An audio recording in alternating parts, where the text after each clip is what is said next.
à ces 3 moments de cette année 2024.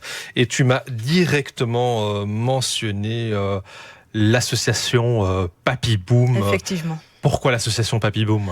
Alors pourquoi ? Parce que c'était aussi une rencontre assez fantastique avec Youssef et qui m'a donné la possibilité, merci à lui, et il m'entend certainement et j'aurai l'occasion de lui redire de vive voix. Il m'avait donné l'opportunité de venir assister à une édition cette année-ci des Olympiades pour seniors qu'il organise maintenant depuis quelques années. Et je dois bien reconnaître que ça a été je vais pas dire un choc parce que c'est pas le bon terme, mais ça a été vraiment un très très beau moment de voir ces seniors, même si j'aime pas trop le terme, mais bon, c'est le terme qui est utilisé pour ces personnes d'un certain âge qui participent à ces activités sportives conçues vraiment pour eux, pour qu'ils se rencontrent, pour qu'ils sortent de leur quotidien, pour qu'ils puissent bouger et vivre d'autres choses. Et on avait commencé cette journée avec Youssef en transmettant le relais du panathlon. Je ne sais pas si je peux le montrer, il y a une caméra, voilà, il est ici.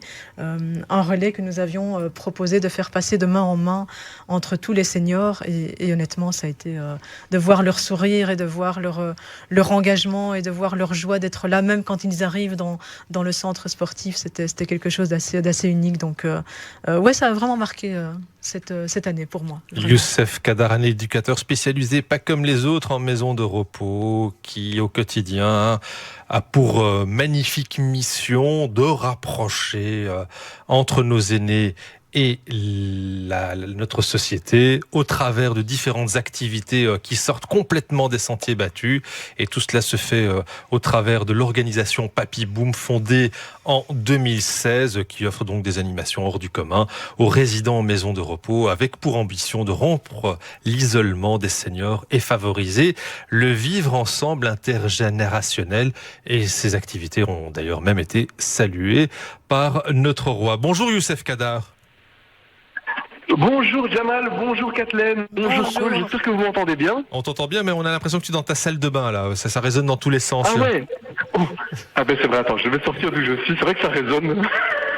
Voilà, est-ce que tu m'entends mieux comme ça ? On t'entend bien, le son est juste un petit peu trop fort, mais je demande au régisseur de juste régler le son. Parfait, merci Kadar, merci Youssef d'être avec nous. Super. Ben justement, avec plaisir. Un petit mot Youssef concernant le panathlon Wallonie-Bruxelles et la reconnaissance du panathlon Wallonie-Bruxelles au sujet de vos activités Papy Boom. Ah ben c'est génial, vraiment. C'est vrai que je ne connaissais pas du tout le panathlon. Je l'ai appris, j'ai appris l'existence du panathlon au travers de Cole, qu'on a rencontré aux précédentes émissions. Et puis j'ai eu la chance d'avoir la visite de Kathleen qui est passée justement voir un petit peu comment se passaient les Olympiades. Et j'ai vu à ses yeux que voilà, elle était super contente. Et voilà, c'est une fierté aussi pour nous de collaborer avec une institution comme le panathlon parce que vraiment ils essayent de prôner le fair play. Et le fair play, ce n'est pas juste respecter l'adversaire, c'est une notion qui est beaucoup plus large. Et donc, voilà, je l'ai appris de par, grâce au panathlon, grâce à leur institution. Et non, vraiment, c'est comme je le disais à Kathleen, l'objectif, c'est de pouvoir se revoir et voir de quelle manière ils pourraient participer encore plus aux Olympiades pour celle de la prochaine édition qui aura lieu en 2025. Et donc voilà, c'est aussi grâce à BXA et à toi Jamal, parce que c'est grâce à toi que ces liens se sont faits aussi, donc je te remercie aussi par rapport à ce lien-là. Merci évidemment à toute l'équipe du club du dimanche, mais justement le concept de fair play, est-ce qu'il est bien présent chez nos amis seniors ? Bien sûr, c'est vrai que la plupart viennent pour s'amuser, ils respectent les autres aînés. Parce que moi quand je vais chercher mes deux petits bouts, mon garçon de 5 ans et ma fille de 2 ans, parfois je vois les petits enfants, ils sont pas très fair-play, il y a parfois une part de cruauté chez nos petits bouts. Qu'est-ce qu'il en est chez nos seniors ? Est-ce que ça s'améliore avec l'âge ? C'était ça ma question plutôt. Non, moi je pense que ça s'améliore avec l'âge. Et puis surtout que ce sont des personnes qui ont un certain âge, comme elle le dit Kathleen, et qui sont institutionnalisées. Et donc l'idée c'est que voilà, ils sont souvent dans d'un milieu de vie communautaire, ils rencontrent les mêmes personnes. Et l'idée de ces Olympiades, c'est de se dire qu'ils rencontrent d'autres personnes. Et il y a vraiment du fair play, parce que beaucoup sont là pour passer une bonne journée, pour rencontrer une autre personne. Donc ils sont souvent joviales, heureux, ils viennent avec un grand sourire. Et puis certains sont là aussi pour la compétition. Voilà, ils s'énervent, mais généralement c'est toujours bon enfant. Il y a toujours une chouette ambiance, il y a toujours le respect de l'adversaire. Et c'est ce qui, voilà, il y a vraiment une base de fair play qui est quand même chouette dans chacune des éditions. On n'a jamais eu de soucis de dispute ou quoi sur les 9 éditions que j'ai organisées depuis celle de Novadia jusqu'à celle d'aujourd'hui avec Valérie Cosi, avec qui j'organise ça à la H2B. Et voilà, on n'a vraiment jamais eu de soucis, ils sont vraiment chouettes. Ils sont plus là pour passer du bon moment, quoi. Kathleen ? Oui, Youssef, Jamal, je voulais juste rajouter ou préciser que moi, ce qui m'a frappé aussi, c'est une valeur, une notion qui est intégrée vraiment à ce mot fair play. C'est ce côté mélange des générations. Je ne sais pas si on peut parler de transgénérationnalité, je ne sais pas si ça existe ce mot, mais vous avez compris. Ce qui est magique, c'est de faire se rencontrer ces personnes seniors qui sont accompagnées par les encadrants de leur institution. Ils sont accueillis dans le lieu de la rencontre par des jeunes étudiants qui vont les encadrer, qui vont les accompagner dans cette activité, dans ces activités sportives, dans cette journée sportive. Et je trouve que honnêtement, dans notre société actuelle, ça manque cruellement d'avoir ces échanges et ces liens entre ces générations qui ont parfois plusieurs dizaines d'années d'écart, mais je trouve que c'est tellement enrichissant qu'on devrait pouvoir trouver des moyens de démultiplier ces rencontres finalement, parce que le fair play, c'est ça aussi, c'est l'échange, c'est la rencontre, c'est l'enrichissement, c'est l'engagement qu'on a les uns avec les autres. Et donc merci Youssef pour tout ça, parce que c'est quand on les voit, ils ont des étoiles dans les yeux, et ça c'est gagné, quoi, vraiment. Et justement, le projet des Olympiades, donc 9 ans déjà, quelle a été l'origine de ce projet ? C'était tout simplement dans le groupe dans lequel je travaillais, donc le groupe Novadia, où il y avait à l'époque, je pense, 5 maisons de repos. On s'était dit, tiens, qu'est-ce qui pourrait intéresser les résidents, parce que chaque résident travaille dans sa petite résidence, et il n'y a pas vraiment de collaboration qui se font entre les résidences. Et on s'est dit, tiens, pourquoi ne pas organiser une Olympiade ? C'est vraiment pour faire rencontrer des résidents entre eux. Et puis c'est bien que Kathleen parle de je sais pas si on peut dire ça, transgénérationnel ou inter, mais c'est vrai que entre seniors, il y a déjà aussi des générations qui se rencontrent, parce que on parlait du 3e âge, maintenant on parle même du 4e âge. Donc même entre résidents, il y a une forme d'activité intergénérationnelle qui se fait aussi. Certains résidents ont plus de 30 ans d'écart, et donc voilà. Mais c'est vrai que c'est parti sur cette base-là, de pouvoir rencontrer d'autres seniors, d'autres maisons de repos. Et puis après, ce projet a fait son bonhomme de chemin, en passant par Molenbeek, où il y a eu 5 éditions. Et là, maintenant, on est au niveau régional depuis la 3e édition avec Valérie Cosi. Donc, voilà. Et aujourd'hui, c'est vrai que les jeunes, c'est important pour les jeunes de pouvoir rencontrer ce public. Parce que généralement, c'est pas le public de prédilection des éducateurs. Mais voilà, c'est pour montrer que l'éduc peut aussi apporter un plus dans ce secteur, avec une notion de projet qu'on voit peut-être moins dans d'autres fonctions. Enfin, voilà, c'est aussi l'un des objectifs des Olympiades. Et aujourd'hui, intégrer des éducateurs spécialisés. Aujourd'hui, on parle de combien de résidents et de maisons de repos qui participent aux Olympiades ? Alors on est arrivé au maximum de la capacité par rapport à la salle, sinon je l'aurais pris même plus, mais on est à 17 maisons de repos. La dernière c'était 17 maisons de repos. 17 maisons de repos, 10 personnes par maison de repos, ce qui fait 170 personnes. Puis il y avait les étudiants, ils sont plus ou moins une quarantaine en dernière année de la section éducateurs spécialisés qui gèrent, qui co-animent les animations, et voilà. Donc, mais c'est incroyable. Ça pour le moment. Ouais. 17 maisons de repos. Moi, j'ai les chiffres de 2022 où vous étiez à 11 maisons de repos avec 100 résidents. Oui. Mais c'est une magnifique. On dit qu'il y a de l'inflation partout, mais même dans les participants des Olympiades, c'est magnifique. Tout à fait. En fait, j'ai même dû arrêter parce que j'ai eu énormément de maisons de repos que j'ai dû refuser malheureusement parce que la capacité de la salle ne me permettait pas d'accueillir plus de maisons de repos. Mais c'est vrai qu'on s'est dit avec Valérie, d'ici quelques années, on va continuer dans cette formule-là. Et puis, il y aura peut-être une édition spéciale où on accueillera encore beaucoup plus de résidences. Mais ce ne sera pas pour tout de suite encore. Et on est dans cette idée de vouloir grandir. C'est tout le mal qu'on vous souhaite évidemment, et pourquoi pas trouver une salle qui pourrait accueillir plus de maisons de repos, parce que c'est quand même un projet juste exceptionnel, Kathleen. Il faudrait aussi que nos autorités publiques peut-être se saisissent de ce genre d'initiative. Ici, notre ami Youssef Kadar nous explique de manière totalement classique et empirique. Il est contraint par les murs du bâtiment qui accueille ces Olympiades, alors qu'il y a beaucoup plus de maisons de repos qui souhaiteraient participer à ces Olympiades. Non, clairement. Et il y a quelque chose c'est une manière aussi de rappeler que, à nouveau, le fair play pour nous ne se limite pas, comme l'a dit Youssef, au respect de l'adversaire, mais va vraiment, je dirais, regrouper toute une série de valeurs ou de compétences, justement, de compétences publiques. Je prends mon petit copion, mais j'avais noté ici la citoyenneté, l'éducation civique, l'enseignement, la jeunesse, les infrasportives, l'égalité des chances, l'égalité homme-femme, l'inclusion. Et donc, effectivement, ce rapport avec le public senior rentre en effet dans cette thématique de fair play et plus largement de citoyenneté.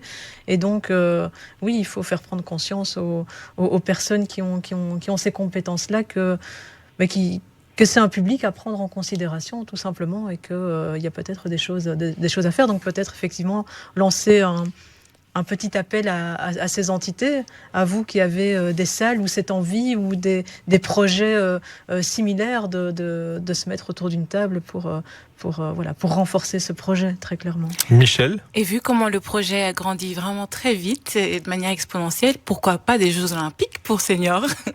Je me dis peut-être dans 4 ans, on nous annoncera cette nouvelle. Les Jeux des Olympiades, ça pourrait être pas mal ça, mon cher ami Youssef, avec plusieurs résidences belges, européennes. Partons sur le cluster Benelux, et puis ça peut s'étendre au fur et à mesure à l'instar de la construction européenne. Voilà, oulala, je me suis sur mon petit papier, mais voilà. Mais merci pour les idées, en tout cas. C'est vrai que ça peut s'étendre même au niveau mondial, mais après, c'est vrai que voilà, j'ai aussi d'autres projets, d'autres missions, et j'essaye de faire mon max par rapport au temps que j'ai. C'est vrai que déjà, si on arrive à faire une édition spéciale avec plus de maisons de repos, peut-être même Belgique, prendre quelques résidents de la Flandre et quelques résidences de la Wallonie à la DEPS, on avait même trouvé la DEPS qui est la plus grande salle interne, je pense, sportive en Belgique, si je me souviens son nom, si je me gourre pas. Mais voilà, c'est vrai qu'on y a pensé, mais on se dit que pour le moment, on y va mollo, on fait grandir le concept petit à petit et faut pas aller trop vite. Et voilà. Comme on dit, à chaque jour suffit sa peine. Et juste une dernière question, on passera tout à l'heure un reportage que BX1 a réalisé lors des Olympiades Interhome Senior 2023 avec comme thématique Fort Boyard. Comme ça, on redécouvrira évidemment ce reportage réalisé par BX1. Mais un petit mot concernant justement Papy Boom. Ça a été lancé en 2016, si j'ai bien compris. Au départ, c'était d'abord une école de devoirs. Voilà, en fait, à la base, donc c'était en 2016 que les statuts ont été faits, mais on a commencé en 2015 en tant qu'association de fait. Et l'idée, c'était vraiment de voilà, comme tu l'as très bien dit, de rompre l'isolement des seniors, de proposer des activités qui sortent du commun, de se dire que c'est pas parce que ce sont des personnes âgées qui sont institutionnalisées, qui peuvent pas faire du karting, qui peuvent pas aller en boîte de nuit, qui peuvent pas être porteurs d'un projet. Et donc, c'était de revoir un petit peu le sens du rôle du senior en maison de repos. Et notamment, on avait créé cette école de devoirs aussi à la résidence Acacia, où des seniors faisaient des devoirs aux enfants et ils étaient rémunérés par l'ONE. Donc voilà, il y a eu énormément de projets, mais c'était surtout de rendre le senior acteur et plus attentiste, passif. Voilà, qu'il soit porteur de projet, qu'il ait envie de vivre ces dernières années. Et puis je reviens souvent sur ce proverbe, donner des années, de la vie aux années et pas des années à la vie. Ah, quelle belle expression. C'est très beau, et je trouve. Et le coup d'accélération s'est réellement produit pendant la période pandémique. Oui, là c'est vrai qu'on a eu une surmédiatisation du projet. C'est vrai qu'à ce moment-là, il y avait tous les secteurs qui étaient en stand-by et beaucoup de médias se sont tournés vers le secteur des maisons de repos en se disant tiens, qu'est-ce qui s'y fait ? Et c'est vrai que là, à ce moment-là, le projet Papy Boom a été mis en lumière parce que justement, on a essayé aussi d'être créatif pendant le Covid, où on avait notamment créé un court-métrage avec une résidence qui se trouvait au Québec. On avait fait énormément d'activités. Et voilà, et donc c'est vrai qu'on a été pas mal mis en lumière, on a eu un coup de boost avec justement cette rencontre avec Sa Majesté le Roi. En 2020. Voilà, qui nous a remerciés, on a été au Palais Royal, c'était vraiment génial, c'était waouh. Comment moi je peux me retrouver face à ça, mais c'est super quoi. Quelle magnifique consécration, et tu nous expliquais lors d'une émission précédente que le jour où tu as eu un appel du Palais Royal, tu pensais que c'était un gars du quartier qui te faisait une blague.